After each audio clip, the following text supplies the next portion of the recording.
do Lar Maria Cecília. Com muita alegria estamos nesta noite, recebendo a todos e unindo os nossos pensamentos, as nossas vibrações, nessa prece, nesse culto em que nós rogamos a Jesus as bênçãos espirituais para a nossa vida aqui na Terra, que exige de nós muita vontade, muita experiência e muita fé na condição daquilo que nós estamos vivendo nos dias de hoje. Nesta noite nós temos a presença da nossa companheira da cidade de Jataí, que é a Rose Kelly Maria Bento. É uma nossa amiga e trabalhadora do movimento espírita, principalmente naquela região, onde ela participa do Centro Espírita Allan Kardec, é coordenadora do Conselho Espírita Regional da 24ª Região, elaborado pela Federação Espírita do Estado de Goiás, e também é diretora de gestão editorial da Federação Espírita do Estado de Goiás. Com muita alegria, nós vamos passar a palavra a ela, que vai trazer reflexões muito importantes a todos nesta noite. Olá, meus amigos, é um prazer estar aqui com vocês nessa primeira oportunidade, saudando a todos os companheiros do movimento espírita desta casa que hoje nos recebe, o Centro Espírita Lar Maria Cecília, e a nossa gratidão por estarmos aqui com vocês pela primeira vez. Nesse tema hoje que estaremos conversando com vocês, que é luz em nossas mãos, trazemos aqui algumas reflexões à questão da nossa doutrina espírita. Evidentemente que sabemos da importância para tal assunto, até porque todos nós estamos convidados para este momento. E sabemos que a nossa condição humana nos convida a raciocinar e a flexibilizar as nossas condutas diante da oportunidade da nossa atual encarnação. Para tanto, vamos então pensar um pouco mais da importância deste que é esse convite que todos nós temos para com a nossa querida oportunidade que estamos aqui inseridos nesta doutrina maravilhosa que tanto nos esclarece. Vamos começar então imaginando, antes de mais nada, de nós fazermos aqui a nossa reflexão, me permitam, vamos fazer a nossa oração, tá bom? Então vamos já iniciar a nossa reflexão com a nossa oração inicial.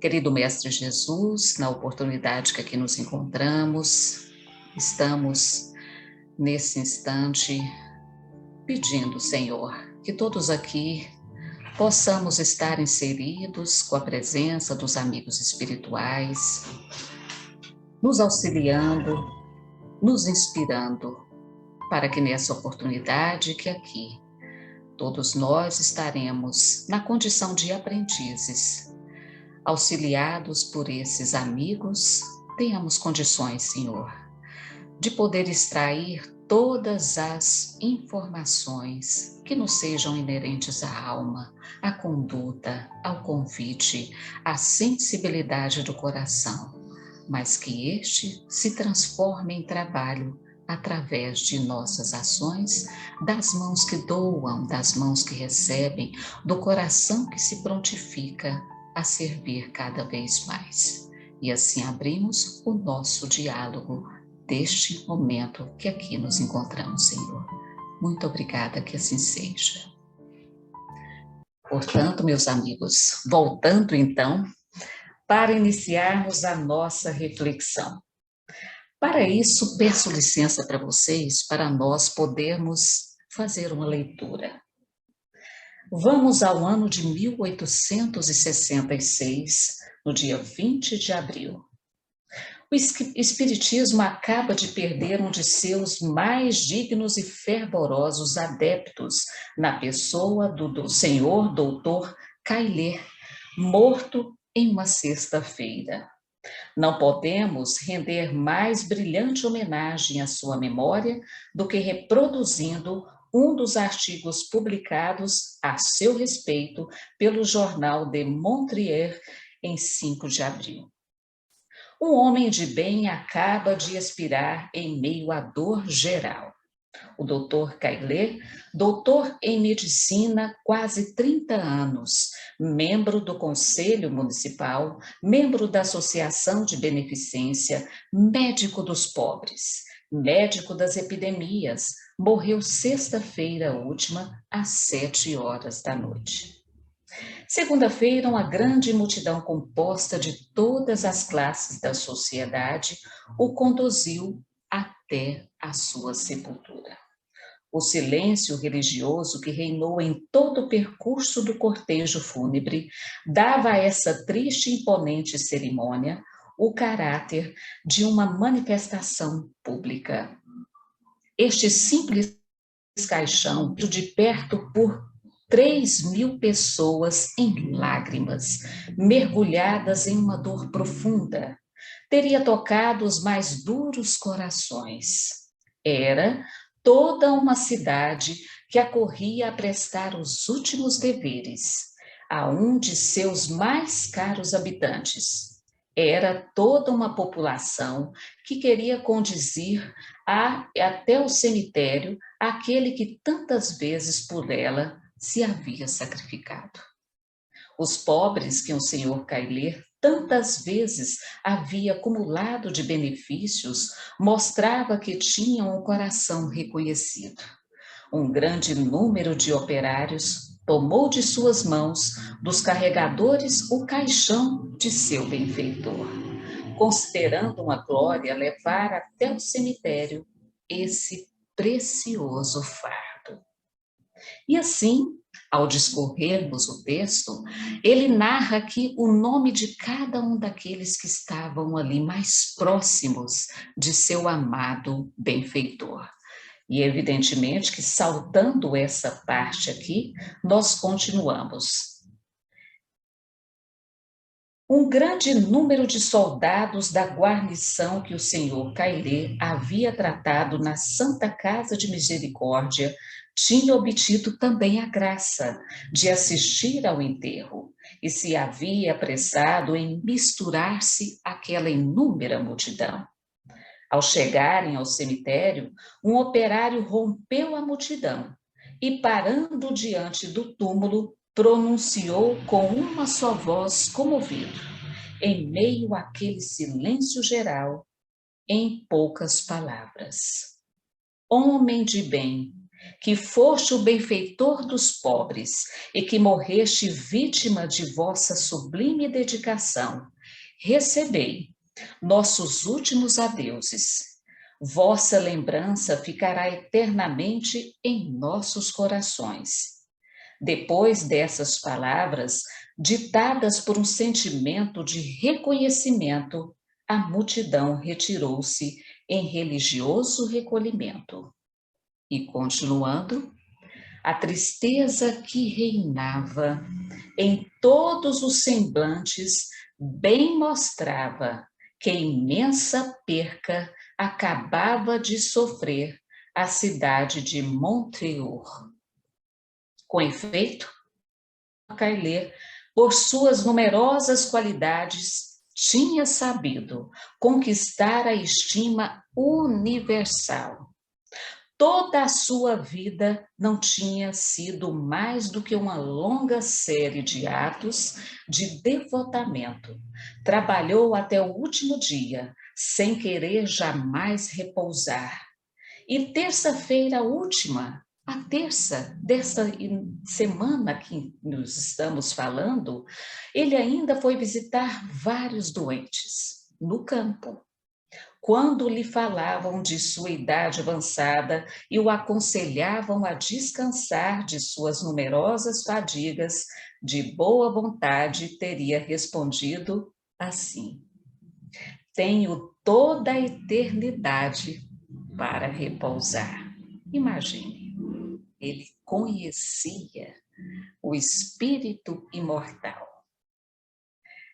Cada hora de sua vida foi consagrada a cuidar dos doentes, a consolar os aflitos. Não vivia para si, mas para os semelhantes. E toda a sua existência pode resumir-se nessas 3 palavras: caridade, devotamento, abnegação.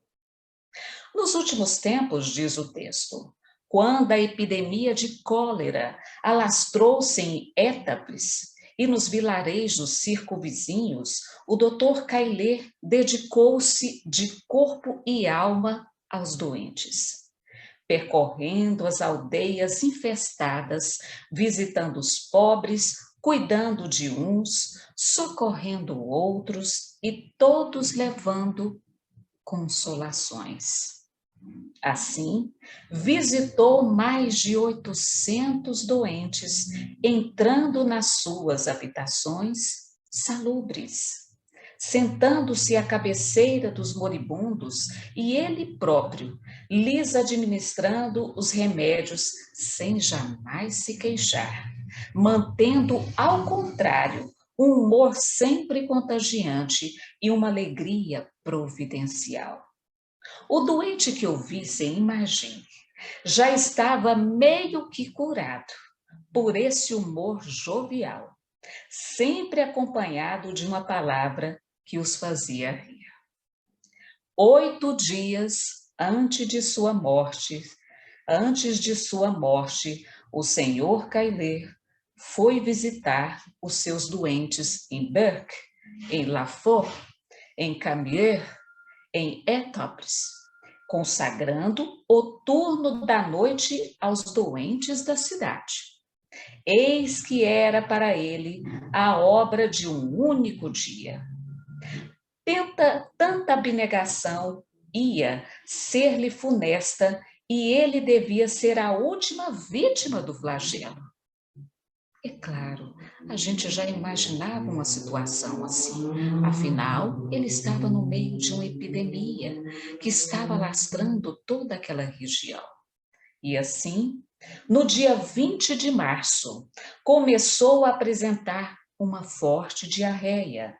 Ia repousar quando o chamaram para um doente do campo. A longa jornada, uma distância para aquela época ainda muito longe, distante, para ele que tinha que ir até os seus. E assim, malgrado os conselhos amigos, partiu ele dizendo: não quero expor um doente por minha falta. Se ele morresse, eu seria o responsável. Não faço senão cumprir o meu dever. Quando então ele voltou à noite com mau tempo, aparecendo novos sintomas da doença. Pôs-se na cama, o mal aumentou e no dia seguinte a moléstia estava declarada e sexta-feira ele desencarnara. Fica-se então horrorizado quando se pensa nas dores terríveis que deve sentir um homem que, conhecendo sua posição, se vê morrer. O próprio senhor Caillet indicava o tratamento que deveria todos fazerem, que, na verdade, em todos nós está a oportunidade de se doar. Não importa quem você seja, ou onde você está, você é a melhor pessoa para fazer aquilo que lhe cabe. Ele então vai discorrer ao longo ali dessa história maravilhosa, este jornal que contara por as mãos de nosso querido Allan Kardec, que passa essa informação na Revista Espírita de 1866, traz para nós este convite. Porque cada um de nós tem a oportunidade que precisa. E ele não abriu mão da sua, na sua íntegra formação na medicina, na época em que estava, ele então viu todos aqueles que estavam ao seu derredor como a oportunidade de levar o amparo, a sua clínica médica e, pasmem, o seu carisma. Porque talvez mais do que o conhecimento de medicina, foi o amor e o respeito que ele sentia por aqueles que por ele necessitava, que talvez o estivesse sendo auxiliado na sua melhor condição. Nesta continuidade do texto, ele será então evocado e trará para Allan Kardec novas informações de sua vida, já ele conhecedor, pois já se tratava de um espírita, as verdadeiras paragens de um espírito que se doou durante toda a sua trajetória, ou seja, aproveitou toda a oportunidade da sua encarnação para doar, através das suas mãos abnegadas, o conhecimento que detinha. Ele oportunizou a sua reencarnação. E evidentemente que pensarmos aqui nessa condição, imaginemos uma época tão remota, porque se tratando de, no século XIX, não eram tão fáceis assim as condições para se receber os cuidados clínicos, médicos, como temos hoje. E ele fez da sua vida a sua missão. Ele não esperava que o doente viesse até ele, ao contrário, era ele quem ia àquele que necessitasse. Se porventura alguém viesse até ele, teria o mesmo tratamento. Seja o pobre, seja o rico, seja aqueles de diferentes classes, não importa. Para ele não havia alguém melhor. O que havia era o próximo. Como tantas vezes Jesus nos ensinara, por inúmeras das suas passagens, nas moradas do nosso coração, dos ensinamentos bíblicos. E aí nós vamos imaginar, o que eu tenho feito com a minha oportunidade reencarnatória? Será que eu não tenho capacidade de fazer alguma coisa que esteja ao meu alcance? E nessa pandemia, por exemplo, ainda há muitas pessoas que estão presas numa situação de não vou poder ajudar. Na minha idade isso não me permite, embora eu já tenha feito todas as vacinas necessárias, eu ainda preciso ficar mais enclausurado, ou por alguma razão estou com medo ainda. Há muitas formas de ajudar. Há muitas oportunidades de servirmos. Há muitas maneiras de pensarmos o que eu posso fazer enquanto estou a caminho. Eu vi, o Fábio deve ter visto também, um depoimento de uma história muito interessante que foi contada ao longo dos encontros da Federação do Estado de Goiás. Uma delas me chamou a atenção. Uma história foi contada de uma senhora que teria 80 anos, que antes da pandemia fazia o seu atendimento fraterno nas condições normais no centro espírita. Mas aí veio o Covid e ela pensou: como agora eu vou dar continuidade a esse trabalho?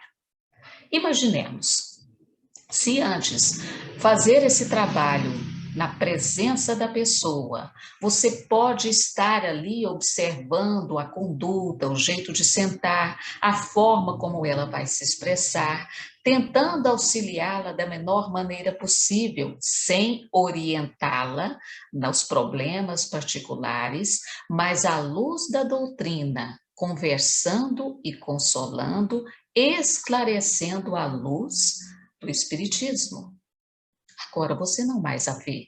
Não vê a pessoa nos seus comportamentos mais tênues, que pode gerar ali, né, uma percepção até benfazeja para aquele do atendimento fraterno. Ela então teve uma ideia. Pede para alguém da família: olha, eu não posso parar o atendimento fraterno porque veio a pandemia. Compra para mim um destes celulares modernos. Esses aí que todo mundo conversa, que tem WhatsApp, eu vou ter que aprender. No auge dos seus 80 anos, ela topou o desafio. Não foi a pandemia que tirou dela a iniciativa de continuar servindo. E assim, ganhara ela este aparelho que para ela era tudo muito novo, mas que o atendimento fraterno pudesse continuar. Quais são as oportunidades que nós estamos, muitas vezes, deixando de realizar por uma situação que achamos agora que é impossível? Será? Vamos conhecer uma belíssima história para nós reflexionarmos sobre esta que acabamos de dizer. Vamos voltar a um ano de 1978. Era o mês de junho, no dia 7. Vamos à Colômbia. A maioria de nós brasileiros, quando pensa neste nome, já lembra de outras situações, de outras informações que rotineiramente nos chegaram deste país. Mas eu tenho uma boa notícia. Lá também tem almas queridas que fazem da sua oportunidade reencarnatória a esperança para muitos. Talvez alguns de nós aqui no Brasil ainda não tenham ouvido falar de um menino que nascera neste país nos anos 70 e que no auge dos seus 9 anos, naquela simplicidade em uma das favelas ali na cidade de Bucamaranga, ele convivia de perto com a simplicidade, a falta de itens básicos, porque na sua casa também tinham outros irmãos seus, a sua mãe, o seu pai, uma família simples, mas não faltava ali a dignidade humana, o amor, o desvelo daquela mãe para cuidar de todos aqueles filhos. Poderia sim faltar alguns elementos materiais importantes, mas não faltava o amor, a atenção, o ensinamento para aquelas crianças dos valores necessários que uma criança precisa receber. Sequer nem a escola faltava. Aquela mãe se desvelava para que todos os filhos pudessem estudar. E aí, esse menino que passa a sua infância normal, como as outras crianças, até ali os 7, 8 anos, brincando, fazendo amizade com todos os garotos ali, próximo à sua residência na favela, na cidade de Bucamaranga. Ele, então, um belo dia, aos 9 anos de idade, vai passando perto de uma senhorinha, já idosa, e ele olha para ela agachada ao chão, e ele vai em direção, porque queria saber o que está acontecendo. Parece que ela está catando algo do chão e comendo. Seria isso mesmo? Chama o coleguinha, se aproximam dela. A casinha dela, podem imaginar, uma casa da mais simples que o ser humano muitas vezes se assustaria nos dias atuais. Não tem sequer um banheiro, água nem pensar. Tudo tinha que buscar. E aquela casinha feita de pau a pique, feita naquelas madeiras, aquele madeiramento já velho, retorcido. E ele se aproxima e pergunta a ela: o que a senhora faz aí, agachada ao chão? Pasme, ela estava comendo capim. Capim. Ele leva um choque, porque afinal de contas, nunca poderia imaginar ele uma situação daquelas. Automaticamente ele perguntou para ela: e seus filhos, a senhora tem? Tem família? Sim, tenho. Só que eles não vêm me visitar. E aí ele então começa a perceber que não só o caso dela, mas de outros naquela idade estavam passando necessidade. Aquela região, naquela época ali, era para a condição de muitos desses que já ultrapassariam a idade de 65, 75, 80, os abandonados. A família os deixara, os filhos seguiam e não mais retornavam. E ele então pega, volta até em casa, busca alguma coisa ali que a mãe lhe cede e entrega para essa senhora comer. Porque o único alimento que ela estava tendo naquele dia era o capim, que ela achara ali perto da sua casa. E aí ele começa a fazer esse movimento. Começa a observar um, começa a observar outro, esses vovós, e a situação era a mesma. E começou a chamar um grupo de amigos, colegas, do qual ele até então brincava, para fazer esta ação. Ele tinha aula do período da manhã até o horário do almoço. A partir daí, todo momento que ele teria para fazer as suas atividades escolares e também para o seu lazer, ele modificava a sua história de criança naquele período do dia para ir buscar mantimentos. Ele pegava um saco de linhagem, ia até, por exemplo, a longa distância, pedir numa padaria: moço, o senhor pode doar pães? Eu estou levando, e contava a história. E assim, cada comércio, cada pessoa foi começando a conhecer a história daquele menino nos anos 70 e já começaram a doar. E os coleguinhas foram aumentando, já eram em torno de 12. E aí, ele sabia que aquela condição não poderia continuar assim, não teria surtimento de um efeito se não modificasse o curso da história. Albeiro tem primeiro uma ideia: vamos nos organizar. Chama todos os colegas ali já com seus 12 anos, vamos colocar isso em papéis. Tudo o que estamos fazendo. A gente imagina aquela história do centro espírita, sabe a tal da ata? Eu acho que já teve ali aquela intuição. E aí ele fala, ele define para um coleguinha: você tem mais o perfil assim. Você vai ser responsável por anotar tudo o que acontece nas nossas reuniões do caderninho que eu estou te entregando. Todas as ações vão ser inseridas aí, com data, com o que nós estamos conseguindo, o que nós estamos planejando, dia a dia na nossa reunião. O coleguinha entendeu, já começou a fazer aquilo de imediato. Então, todos os mantimentos, arrecadações que eles foram adquirindo, as decisões, outro, ele já delegou ali: você vai ser responsável pela parte financeira. Tudo que entrar, nosso colega anota.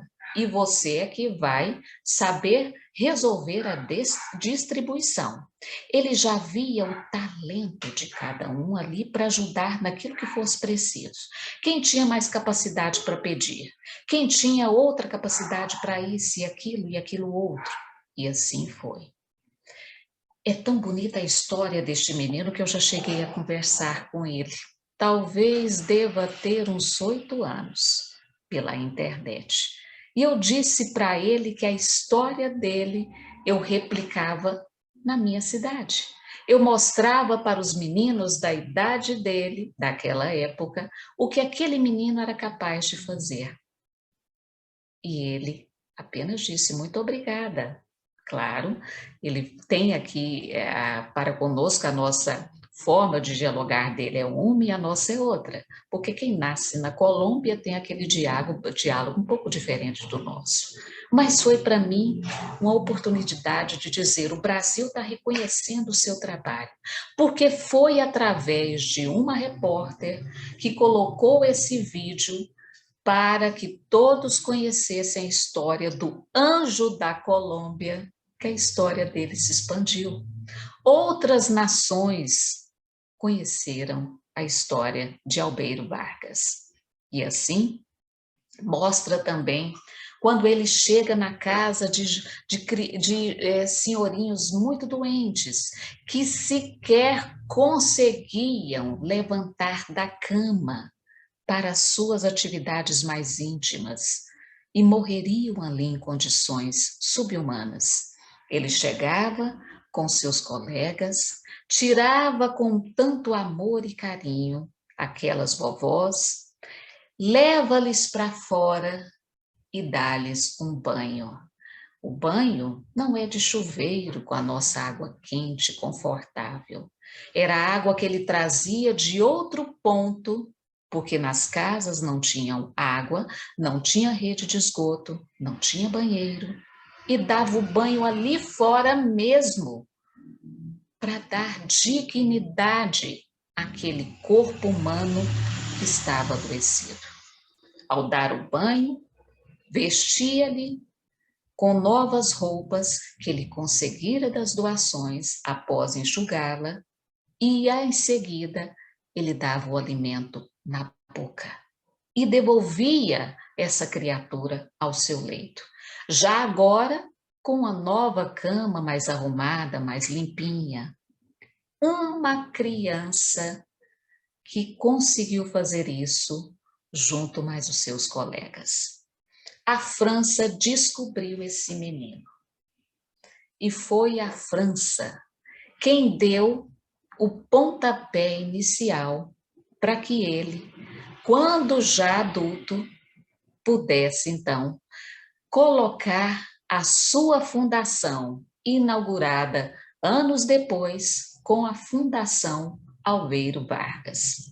E ele se colocaria como um grande instrutor dessa instituição, que até hoje muitos se espelham a essa, porque ele cuida, basicamente, de adultos maiores, é assim chamado na Colômbia, porque todos aqueles que a sociedade não quer, ali eles têm o lar. E essa, lembra do capim, foi a primeira a adentrar as portas desta instituição e ficou ali até desencarnar. E são mais hoje, creio eu, de 300, entre esses que estão em condições psíquicas normais, mas também eles recebem aqueles que têm deficiência física ou algum tipo de deficiência mental. Mas a prioridade é esses que estão com idade mais avançada. O anjo da Colômbia, Albeiro Vargas. Aprendamos que não é porque estamos numa condição de pandemia que ele, na condição de uma pobreza extrema, foi capaz de mudar a história da sua cidade, quiçá do seu país, onde o idoso era visto como algo em exceção. Não precisa mais a sociedade. E era normal. Todos viam eles ali como uma atitude de... E daí? A gente não quer mais eles. Existe o antes e o depois de Albeiro Vargas. E assim, nessas mãos que se doam, eu vou me reputar a uma história que também a mim me comove. Essa traz para mim uma reflexão muito importante deste médico, que um tempo atrás, o doutor Mário Amice, médico brasileiro, gaúcho, estava num encontro em Brasília. Ao retornar, ele então vai ter uma passagem ali em Salvador. Ele desembarca, teria que passar ali uma noite ou mais, e ele acorda no dia seguinte com o barulho de uma motosserra. Sabe aquele barulho que te faz saltar da cama? Aquele barulho ensurdecedor? Ele então vai até a janela e vê um homem derrubando uma linda árvore que estava ali enfeitando a rua. Ele não sossega, vai de encontro àquele homem e pergunta o que o senhor está fazendo. Olha que nem da cidade ele era. E o homem fala para ele que era ali, né, uma autorização da prefeitura que ia cortar aquela árvore e outras mais. Ele falou, mas o senhor está louco? Olha a beleza dessa árvore, olha a sombra que ela produz. E aí foi argumentando. Por que cortar algo que está ali tão imponente, importante para uma cidade? Acontece que o homem só disse assim para ele, aqui o senhor não apita. E continuou o trabalho. Ele, então, em silêncio, engoliu aquela resposta, porque, afinal de contas, o homem estava certo. O homem estava ali exercendo o ofício de uma imposição que ele deveria realmente realizar aquele trabalho. E ele, sim, estava fazendo. Mas o doutor Amice coloca aquilo como um pensamento, aquela oportunidade de fazer algo. Só que ele tinha que fazer na sua cidade. E aí ele leva entalado aquela resposta daquele rapaz, pensando, meu Deus, o que eu posso fazer para contribuir a não deixar isso mais acontecer? E vai embora para sua cidade, chega pensando naquilo tudo que havia acontecido. Olha que ele estava indo para um encontro, de repente sai de Brasília, desce em Salvador, é gaúcho e se depara com aquela situação. Não estava nos planos dele nada disso. E ele automaticamente pensa, será que eu como médico posso fazer algo além do bisturi? Ele teve uma ideia. E ele então começa a imaginar que a cada criança nascida poderia valer uma árvore recém-nascida. E ele deduz essa conotação de oportunidade que ele, como médico, poderia fazer. E ele começou a fazê-lo na sua cidade. Começava a presentear aqueles que passavam pelas suas mãos com uma muda, mais outra e mais outra, a cada criança nascendo. E assim foi se gerando e foi crescendo essa ideia que ele resolveu então dizer para aqueles moradores da sua cidade que poderiam fazer algo mais em conjunto. Lembra do Albeiro Vargas, que chamou aquela equipe de colegas, aparecia um, aparecia outro, e aí já era uma equipe? Ele também assim o fez. Começou com a ideia dele, mas aí ele falou, olha, somos mais fortes quando estamos com mais alguns. Porque é muito importante que a nossa ideia, ela tenha ramificações em outros que também possam vir para associar-se. E aí, ele inicia o projeto de arborizar as ruas no alto do Itaigara. Chama a população, montam ali uma associação e aquele plantio se daria ao longo de mais de 10 anos de uma força-tarefa, onde a sociedade da sua cidade começou a se movimentar. Imagine, um médico que não resumiu a sua história ao tratamento com os pacientes, mas fez de uma oportunidade, de um desafio, na verdade, a oportunidade de fazer mais. Isso significa que cada um de nós também podemos descobrir as nossas oportunidades, os nossos momentos de inovações, as nossas descobertas de novos talentos. E ele descobriu mais um. Fez disso faz disso o seu objetivo de vida.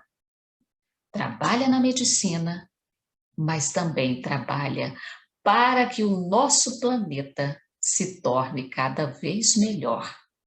É a consciência ecológica que todos nós, quer queiramos ou não, se despertou um pouco mais também durante essa pandemia.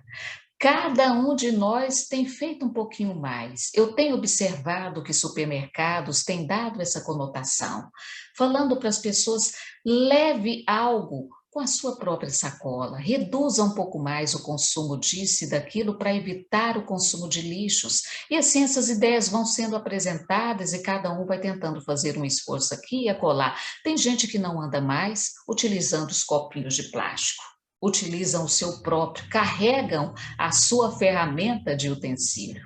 Cada um vai tendo as suas ideias. E esse é o momento de fazer com as suas próprias mãos aquilo que você tem a capacidade de fazer, dentro deste momento também da pandemia.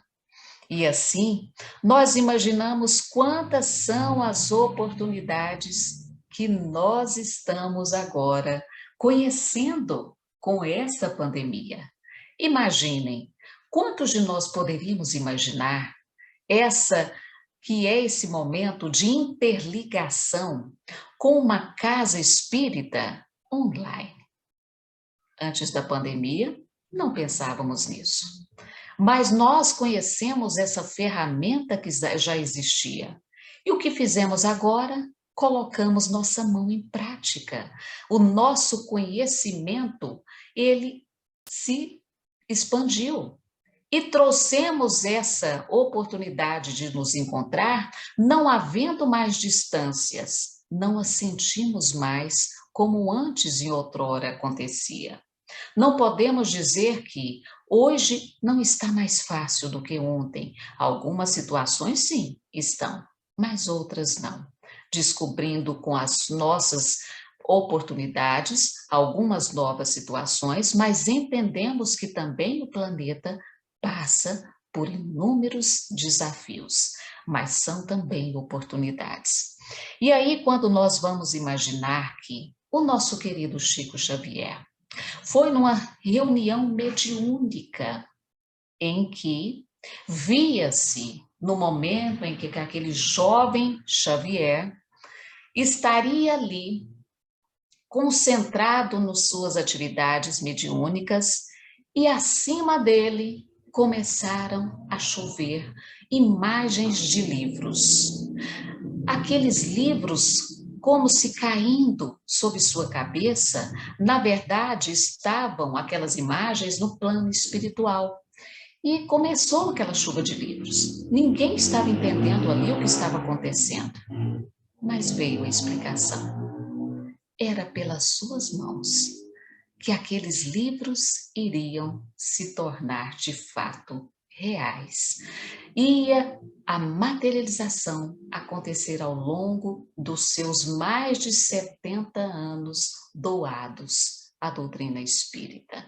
92 desencarnado, mas foram mais de 80, afinal, doados para que o consagramento desta obra literária ajudasse a todos que puderam conviver com Chico e após o Chico, porque nós teremos muitas encarnações para aprender com as suas mais de 400 obras. Mas as suas mãos não fizeram só isso. Nós sabemos que por onde ele passava, elas trabalhavam, elas se doavam, elas afagavam os corações deprimidos. As mães em desespero, quantas ele abraçou, quantas ele consolou. E assim, foram nesses momentos em que nós sabemos que a oportunidade também é nossa.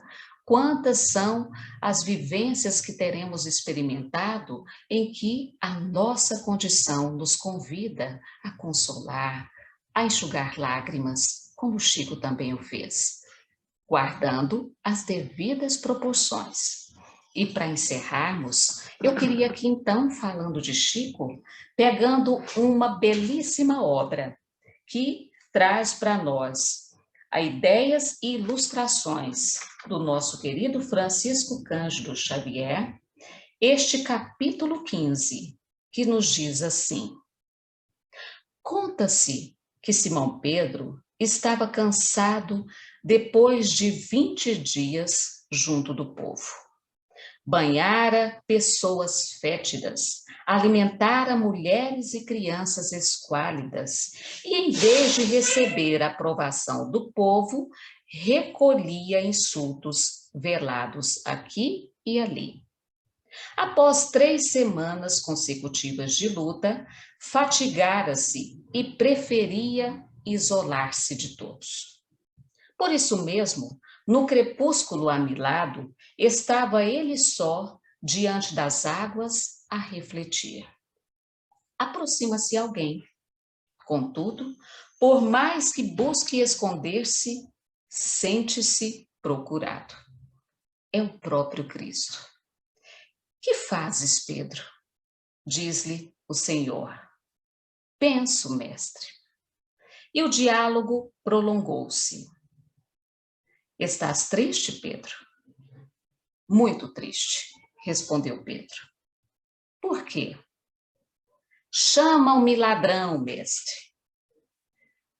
E Jesus lhe diz: mas se a consciência não te acusa, que tem isso? E diz ele: sinto-me, mestre, desditoso. Em nome do amor que me ensinas, alivio os enfermos e ajudo os necessitados. Entretanto, enjura-me. Jesus diz: Pedro, que destes aos necessitados nesses últimos 20 dias? Pedro responde: moedas, Senhor, túnicas, mantos, ungüentos, trigo, peixe.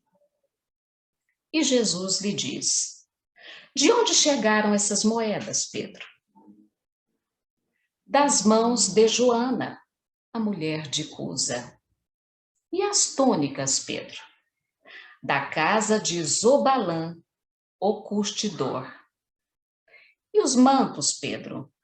Da residência de Carpo, o romano que decidiu amparar-nos. Pedro, e os ungüentos? Do lar de Zebedeu, Senhor, que os fabrica. E o trigo, Pedro? Da nossa pesca. E então, Pedro, que devo entender, Senhor? Que apenas entregamos, Pedro, aquilo que nos foi ofertado para distribuirmos em favor dos que necessitam. A divina bondade conjuga as circunstâncias e confia-nos de um modo ou de outro os elementos que devamos movimentar nas obras do bem, Pedro. Disseste servir em nome do amor, não é isso, Pedro? Sim, mestre. Então, Pedro, recorda que o amor não relaciona calúnias, nem conta sarcasmos. E o discípulo, entremostando súbita renovação mental, não respondeu. Jesus, então, o abraçou e disse apenas: Pedro, todos os bens da vida podem ser transmitidos de sítio a sítio e de mão em mão.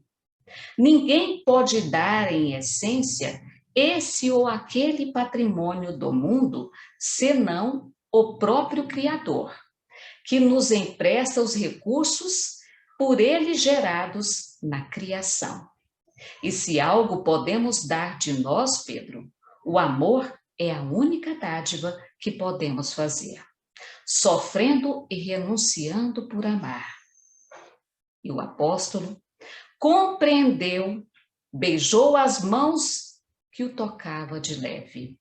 Em seguida, puseram-se ambos a falar alegremente sobre as tarefas esperadas para o dia seguinte.